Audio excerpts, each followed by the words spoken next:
ನಮ್ಮ ಕೋಳಿ ಫಾರಮಲ್ಲಿ ಏನಾಯ್ತು ಅಂತ ಗೊತ್ತಾ? ಪೂರ್ತಿ ನೋಡಿ ನಿಮಗೆ ಗೊತ್ತಾಯ್ತದೆ. ನಾನಿಮ್ಮ ರೈತನ ಮಗ, ವೆಲ್ಕಮ್ ಬ್ಯಾಕ್ ಟು ಮೈ ಮಿಲಾಗ್. ಬೆಳಗ್ಗೆ ಎದ್ದು ಕೋಳಿ ಫಾರಮ್ ಹತ್ರ ಬಂದೆ. ಇವತ್ತು ಬಂದೇಡ್ಕೆ ಏನಪ್ಪ ಕೆಲಸ ಅಂತಂದ್ರೆ ಮರಿ ಹೆಚ್ಚಿಸ್ಬೇಕಿತ್ತು. ಎರಡೆರಡು ಕಲ್ದಕ್ಕೆ ಇದ್ದಿದ್ದೆಲ್ಲ ನಾಲ್ಕು ಕಲ್ದಕ್ಕೆ ಮಾಡ್ತಾ ಇದೀವಿ. ಎಂತಕಪ್ಪ ಅಂತಂದ್ರೆ ಮರಿ ನೆನ್ನೆ ಹೆಚ್ಚಿಸ್ರು, ಇವತ್ತು ಹೆಚ್ಚಿಸ್ತಾ ಇದೀವಿ ಅಂತಂದ್ರೆ ಮರಿ ಟೈಟ್ ಆಗ್ಬಿಟ್ಟೈತೆ. ಅದಕ್ಕೋಸ್ಕರ ಫ್ರೀಡಮ್ ಆಗಿರ್ಲಿಗೋಸ್ಕರ ಮರಿ ಹೆಚ್ಚಿಸ್ತಾ ಇದೀವಿ. ಇಂದ ಫಾರಮ್ ಹತ್ರ ನಾವು ಅಪ್ಪ ಇದ್ರು ಅಂದ್ಬಿಟ್ಟು ನಾನು ರಾಗಿ ಕುಯ್ಕೊ ಹೋಗುವ ದನಗಳಿಗೆ ಬಂದೆ. ಬಿಗ್ಗೆಗಳು ಕುಯ್ಕೊಂಡು ತಗೋಯ್ತಾ ಇದ್ದೀನಿ. ಅಲ್ಲಿಂದ ದನಗಳಿಗೆ ಕುರ್ಗಳಿಗೆಲ್ಲ ಮೇವೆಲ್ಲ ಹಾಕ್ಬಿಟ್ಟು ಬಂದೆ.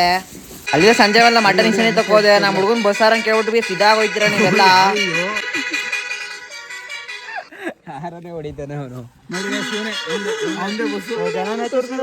ಯಾವ್ದಪ್ಪ ಈ ಗೇಮು ಅಂತ ಗೊತ್ತಾಗಬೇಕು ಅಂದ್ರೆ ಈಗಲೇ ಫಾಲೋ ಮಾಡ್ಕೊಂಡು ಮಾಡಿಕೊಂಡು ನಾಳೆ ವಿಡಿಯೋದಲ್ಲಿ ಹೇಳ್ತೀವಿ. ನಿಜವಾಲ್ ಬಸ್ ಹೆಂಗ್ ಓಡಿಸಿ ಅದೇ ತರ ತಿಳಿಸಿ ಸಿಗ್ತದೆ, ಸಖತ್ತಾಗೈತೆ. ಈಗಲೇ ಫಾಲೋ ಮಾಡ್ಕೊಂಡು ಮಾಡಿಕೊಳ್ಳಿ, ನಾಳೆ ವಿಡಿಯೋದಲ್ಲಿ ಹಾಕ್ತೀವಿ.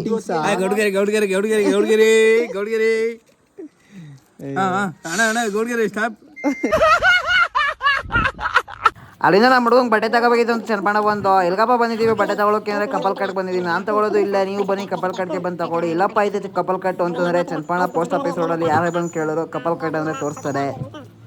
ಕೋಳಿ ಫಾರ್ಮಲ್ಲಿ ಏನಾಗಲ್ಲ, ಸುಮ್ಮ ತಮಾಷೆಗೆ ಹೇಳಿದ್ದು. ಮತ್ತು ಇವತ್ತಿಗೆ ಕೋಳಿಗೆ 8 ದಿವಸ ಆಗೈತೆ. ಮತ್ತು ಇನ್ನೂ ಕೋಳಿ ಎತ್ತುಕಂಟೆ ಯಾವ ಥರ ಕೆಲಸ ಮಾಡ್ತೀವಿ ಅಂತ ಗೊತ್ತಾಗಬೇಕಂದ್ರೆ ಈಗಲೇ ಹೋಗಿ ಫಾಲೋ ಮಾಡ್ಕೊಂಡು ಮಾಡಿಕೊಳ್ಳಿ. ಇವತ್ತಿನ ಕೆಲಸ ಇಷ್ಟೇ. ಇವತ್ತಿನ ಮೀಲಾಗಿಲಿಗೆ ಏನು ಮಾಡ್ತಿದ್ದೀನಿ, ಲೈಕ್ ಮಾಡ್ಕೊ, ಶೇರ್ ಮಾಡ್ಕೊ, ಫಾಲೋ ಮಾಡ್ಕೊಂಡು ಮಾಡಿಕೊಳ್ಳಿ ಗಾಯ್ಸ್.